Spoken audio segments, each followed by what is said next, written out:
काफी समय से पीएसयू स्टॉक्स पर बुलिश है, खासकर जो डिफेंस स्पेस में है। बीईएमएल पर अपनी राय व्यक्त कीजिए। सिर्फ 4000 करोड़ की यहां पर मार्केट कैपिटलाइजेशन है।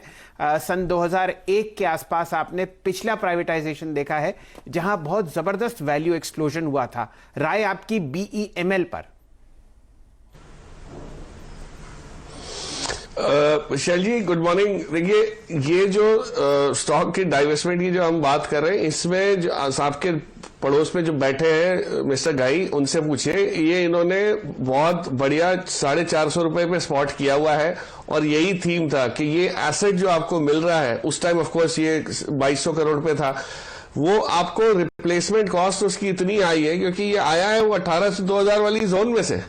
तो इन्होंने तो जो बताया वो मैं वही रिपीट कर रहा हूं कि ये इस टाइम का एसेट बनाना। आप इसकी जो नोटिस आई है, बाकी तो छोड़ दीजिए, लोगों को मैं एक ही चीज की वो सलाह दूंगा। जो स्टॉक एक्सचेंज में कंपनी की नोटिस आई है ना, उस लेटर हेड में लेफ्ट साइड में इनके यूनिट्स कहाँ कहाँ है वो लिखे हुए हैं, आप वो देखिए। वो इतनी लंबी सूची है और क्या बनाती है, जो earth moving equipment of every category, कोई छोटी मोटी चीज की बात नहीं कर रहे, वो हर एक छोटे से बड़े कैपेसिटी की सबकी बनाती है। डिफेंस में भी यूज होता है, माइनिंग में भी यूज होता है, इंफ्रा में भी यूज होता है। अब ये सब चीजें जो बन रही हैं और हम इंफ्रा की बातें कर रहे हैं, तो कोई भी कंपनी जो तेज रफ्तार से ग्रो करना चाहेगी उसके लिए एसेट बहुत इंपॉर्टेंट होता है। तो इसकी तो मतलब जिसको कहते हैं ना, वो सोने की चिड़िया है। अब आज पिंजरे से छूट रही है तो कौन पकड़ेगा, वो देखने लायक होगी बात। लेकिन I think it will probably fetch a very very good valuation. Unlocking of value इसमें जोरदार हो सकता है। आई वुड बी सरप्राइज कि यहाँ से 25-30% अपसाइड आपको ये प्रक्रिया होते होते दिख जाए। सर, और शुक्रिया सर। साहब भी हैं, दीवान साहब, स्वागत है आपका। डिप में खरीदारी की रणनीति जो आप लोग सुबह से कह रहे थे बिल्कुल फिट बैठ रही है, बताइए सर कैसे अप्रोच करेंगे, और कोई एक शानदार ट्रेड भी बताइए। Hemant, good afternoon. Good afternoon sir. मेरी चेष्टा भी यही है कि थोड़ा सा ट्रेड के ऊपर फोकस ज्यादा करना चाहिए, क्योंकि इन्वेस्टमेंट ग्रेड की हालांकि चीजें बहुत अवेलेबल हैं, लेकिन थोड़ा सा मार्केट इस लेवल पे जब आता है तो आपको थोड़ा सा, जिसको कहते हैं ना हम, एकदम निम्बल फुटेड रहना पड़ता है कि जल्दी आए और निकल भी गए अगर जरूरत पड़ी तो उस लिहाज से मार्केट में जो बजट का रनअप है, वो एक एक दिन जैसे जैसे प्रगति हम करेंगे बजट की तरफ, तो आपकी उम्मीदें जो है वो थोड़ी सी और बारीकी से मजबूत होती जाएंगी, फोकस आता जाएगा उसमें। हमने पीएसयूज की तो बात की हुई है। उसके अलावा मुझे लगता है एक क्षेत्र जहां पे बहुत डिस्टिंक्ट चेंज आया है गवर्नमेंट के रवैये में, इन टर्म्स ऑफ उसको ट्रीट करने में, पैसे जो वापस आ रहे हैं, वो है इंफ्रास्ट्रक्चर स्पेस। और इंफ्रास्ट्रक्चर स्पेस में आप देखिए, बहुत क्रिटिकली जहां जहां भी रोड़े थे, जहां जहां भी अड़चने आती थी फाइनेंसिंग में या अप्रूवल्स में, प्रोसेसेस जो फॉलो होते थे, वो डिजिटाइजेशन को लेके जो सहूलियत आई है उसका, और एक निर्णय जो सरकार की तरफ से हुआ उसमें पॉजिटिव आया। मैंने एक कंपनी देखी, एनसीसी करके है, बहुत फेमस कंपनी है, कोई नई नहीं है, इसलिए हम सभी परिचित है इस कंपनी से, इसलिए इस पे कंपनी में ज्यादा बताने की जगह मैं बता रहा हूं इसमें चेंज क्या आया है। चेंज ये आया है कि इस कंपनी ने पिछले 1.5-2 साल में बहुत मुश्किलें झेली, जब आंध्र और तेलंगाना में जो सरकार ने इनकी तरफ एटीट्यूड थोड़ा सा चेंज किया, रवैया चेंज किया, और काफी ऑर्डर्स, कॉन्ट्रैक्ट्स जो थे कैंसिल हुए थे, तो वो अच्छी खासी मार पड़ी, कंपनी काफी हिल चुकी थी उस वजह से। लेकिन इनकी बैलेंस शीट स्ट्रेंथ जो है वो पहले से इन्होंने अच्छी बनाई हुई थी, और L1 के जो ऑर्डर्स जितने भी आते थे उसमें पार्टिसिपेशन करते रहे, सक्सेसफुली करते रहे, वो कन्वर्ट हुआ। और अब इनकी ऑर्डर बुक और रियलाइजेशन, मतलब ऑर्डर बुक में से तब्दील होना, पैसे जो आते हैं सेल्स में, रेवेन्यू में, वो भी बहुत बढ़िया मजबूती से होते हुए दिख रहा है। तो मैनेजमेंट की कमेंट्री को अगर आप बारीकी से समझें, इनकी एनुअल रिपोर्ट को देखें, तो उसमें जो इन्होंने शिफ्ट किया है, जो एसेट जो ये लोग बनाते थे उसमें, वो सिविक इंफ्रास्ट्रक्चर पे अब ज्यादा फोकस करने लगे हैं, कॉम्प्लेक्स इंफ्रास्ट्रक्चर पे फोकस करते हैं, जहां पे आपको एक एंट्री बैरियर होता है कि कोई और भी नहीं आ जाता है या भाव नीचे का लगा के धंधा मिल जाए, ऐसा भी नहीं होता है। सो आई थिंक एनसीसी को देखा जाए तो यहां से आपको ये 15-20% का अपसाइड जो है, ये थोड़ी सी कम अवधि में भी देने की क्षमता रखता है। निकल कर आने वाले हैं। दीवान साहब से पूछते हैं। दीवान साहब, आपका फेवरेट स्टॉक आईटी स्पेस में बताइए कौन सा होने वाला है? अर्निंग से पहले हम देख रहे हैं काफी सारे आईटी शेयरों में ऑल टाइम हाईस पर कारोबार हो रहा है। एब्सोल्युटली, बजट से पहले का एक बहुत बड़ा ट्रिगर है वो आईटी के नंबर्स, और टीसीएस जब सलामी देंगे इस रीजन की अर्निंग्स को, तो आप देखेंगे गजब की इसमें जान जो है वो आएगी। और एक चीज जो लोगों को अब पसंद ज्यादा आ रही है आईटी में, वो ये है कि आईटी एक सेफ हेवन इन्वेस्टिंग इसलिए भी हो रहा है कि ग्लोबली चाहे कुछ भी हो, स्लो डाउन आए या यूरोप में जो इश्यूज आए, यूएस को टाइम लग रहा है, आईटी में कहीं भी कोई इस टाइप का स्लो डाउन का, कोई झुकाव का, नेगेटिव उसका कोई है नहीं। और सेकेंडली हमारी जो बड़ी कंपनीज है उनके जो ऑर्डर विन्स या नए जो कॉन्ट्रैक्ट विन्स है, उसको देखते हुए मुझे लग रहा है कि अभी कंसोलिडेशन इसमें बाकी है। और आप चाहे बड़ी कंपनी ले, TCS, Infosys type, HCL tech type, या आप छोटी कंपनीज में ले, तो डिजिटाइजेशन में मैंने आपको हैप्पीएस्ट माइंड बताई थी, उसका एक अभी दौर बाकी है शुरू होना, जिसमें री रेट होगी। जिस प्रकार से एलटीआई, एलटीटीएस री रेट हुए और आप देखिए कहां तक पहुंचे हैं। तो आईटी में सिलेक्शन थोड़ा सा महंगी चीजें होती जा रही है, इसलिए आपको थोड़ा सा कम मिल रहा है, बट मोमेंटम बहुत स्ट्रांग है।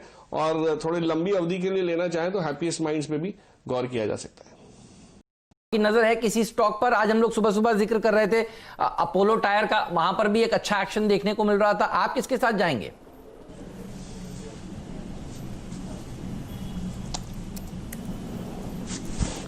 हेमंत, दीवान साहब, सर आप ही से सवाल है सर। हाँ हेमंत, सॉरी, नहीं कुछ ऑडियो में मिस कर गया था। बट टायर स्पेस में एक ही कंपनी जो है जो जिस रफ्तार से और जिस स्केल से वो बढ़ रही है, और खास करके इस इम्तिहान की सीरीज में अगर आप देखें, क्योंकि एफएनओ की आइटम है इसलिए बता रहा हूं, वो है बालकृष्ण इंडस्ट्रीज।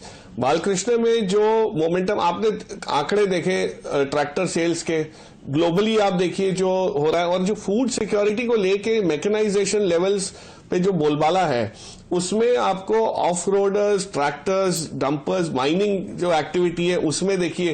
तो बाकी के मार्केट्स में, ग्लोबल मार्केट्स में हो क्या रहा है, आपको एक कमोडिटी साइकिल बड़ा दिखता हुआ, एक्सपैंड होता हुआ दिख रहा है।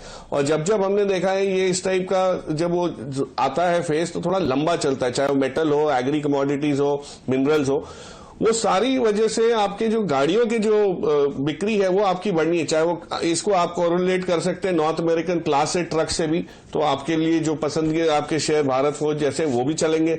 बट बालकृष्ण टायर जो इस सेगमेंट को बहुत अच्छी तरह केटर करता है और अब धीरे धीरे कंपेटिटिव भी होता जा रहा है because of the scale up on production, उसको देखा जा सकता है। मुझे लगता है ये बहुत उम्दा आपको इस सीरीज में भी परफॉर्म करके दे सकता है। तो देखिए, बात कह दिया है एचडीएफसी के बाद कि उनके नतीजे भी उम्दा आ सकते हैं और गोदरेज कंज्यूमर के नंबर्स भी उम्दा आ सकते हैं। लेकिन उससे पहले सर आपका बढ़िया वाला दीवाने खास पिक भी बताइए। जी हेमंत, मैं ये देख रहा था कि जिस प्रकार की गतिविधि इंडस्ट्रियल्स में, जो इंडस्ट्रियलाइजेशन वाले जो क्षेत्र में हो रही है, और हमारी आत्मनिर्भरता का जो वो है, उसका भी बैकिंग इतना स्ट्रांग आ रहा है। मैंने ये सब ढूंढते एक ऐसी कंपनी ढूंढी जिसको गैस क्षेत्र से, जिसपे मैं काफी समय से बुलिश रहा हूं, चाहे वो गैस अथॉरिटी ऑफ इंडिया पे कॉल हो या आईजीएल पे हो, तो इन सब चीजों को लेके मैंने देखा एक कंपनी है जो बनाती है कंप्रेसर्स, जो आपके सारे सीएनजी प्लांट्स में, गैस ट्रांसपोर्टेशन में लेके, स्टील में लेके, फूड प्रोसेसिंग में लेके है, वो बनाती है कंप्रेसर। उसका नाम है किर्लोस्कर न्यूमेटिक। बहुत पहले इसका नाम केजी खोसला हुआ करता था, बट खोसला कंप्रेसर, और ये अब बन गया है किर्लोस्कर न्यूमेटिक। किर्लोस्कर समूह की कंपनी है, बहुत उम्दा है, डेट फ्री है कंपनी। थोड़ी छोटी जरूर है, 1100 करोड़ के करीब मेरे ख्याल से मार्केट कैप होगा, लेकिन इसकी सबसे अच्छी चीज जो मुझे लगी, पसंद आई, वो ये है कि यहां पे पिछले कुछ महीनों में, कुछ क्वार्टर्स में अच्छा खासा इसमें इंप्रूवमेंट आया है टॉप लाइन में। और अब जैसे जैसे टॉप लाइन इंप्रूव होगी, कि पहले चाइनीज इंपोर्ट से बड़ी दिक्कतें आती थी इनको, तो इनका एबिटा जो है वो धीरे धीरे इंप्रूव होना जरूर शुरू हो गया, लेकिन प्रॉफिटेबिलिटी अब आपको मिलेगी। तो पहले टॉप लाइन ग्रो होती है, उसके बाद ये आप देखिए। और अच्छा, म्यूचुअल फंड्स कुछ 21% ओन करते हैं, एफआईज भी थोड़ा बहुत ओन करते हैं, तो कंपनी में काफी कुछ कॉर्पोरेट गवर्नेंस को लेके ये वो सब पॉजिटिव्स बहुत सारे हैं। और कंप्रेसर एज अ स्पेस अगर आप देखें, तो इसमें बहुत ही, जिसको कहते हैं ना, मतलब एक्सपोनेंशियल ग्रोथ इसलिए आया कि हम इतने नए यूनिट्स बना रहे हैं, सीएनजी के यूनिट्स खोलने की परमिशन मिली हुई है, तो सारा ही इस वाले क्षेत्र से जो बेनिफिट, जैसे आपने ड्रिलिंग कंपनी, एक्सप्लोरेशन कंपनी की बात की, ये भी एक एंसिलरी बिजनेस रहेगा। और मुझे लगता है बहुत ही बढ़िया यहां से आपको इसमें एक चाल दिखती हुई दिखेगी। एक आध साल में हो सकता है ये आपको 222 तक का भी लक्ष्य हासिल करने में सक्षम रहे। और ये जो गोदरेज कंज्यूमर अपनी टिप्पणी दे रहा है, इसका असर क्या दूसरे स्टॉक्स पर भी देखने को मिलेगा आज के सत्र में, इसके पीयर्स पर? गोदरेज कंज्यूमर एक्चुअली थोड़ा सा लैग कर रहा था। जो बाकी के आपके जो एफएमसीजी के नाम है, जो दिग्गज प्लेयर्स हैं, वो उसमें ऑलरेडी हमने एक प्राइस वॉल्यूम एक्शन देखा था। इसमें थोड़ा सा वो पीछे हट गया था, इसमें ढीला पड़ा था, वो अब कैचअप हो जाएगा। तो मुझे लगता है कि फाइनली इसके भी नंबर्स जो है थोड़े लैग के साथ इंप्रूव हुए तो वो आ जाएगा। सो ऑल टाइम हाइज की तरफ ये भी डेफिनेटली रहेगा। But FMCG as a sector थोड़ा सा डिस्कवर हो चुका है हेमंत। सो वहां पे ना आपको कहीं ना कहीं एक साइडवेज मूवमेंट या कंसोलिडेशन फेज दिखेगा, और सभी ज्यादातर ऑल टाइम हाई पे, मैंने आपको याद हो तो एचयूएल 2150 के करीब बोला था कि ये चलेगा। ये आपने देखा डाबर की चाल कैसी रही, इमामी की, तो इन सब में एक बहुत अच्छा मूव आया है। तो इसको थोड़ा सा छोड़े, अभी दूसरे सारे सेक्टर आपके बहुत प्रॉमिसिंग है जो बजट से लिंक्ड है, उसमें आपको थोड़ी सी इमीडिएट बेसिस पे मिलेगी। और एचडीएफसी बैंक का जहां तक सवाल है, I think the theme is very clear, the big get bigger.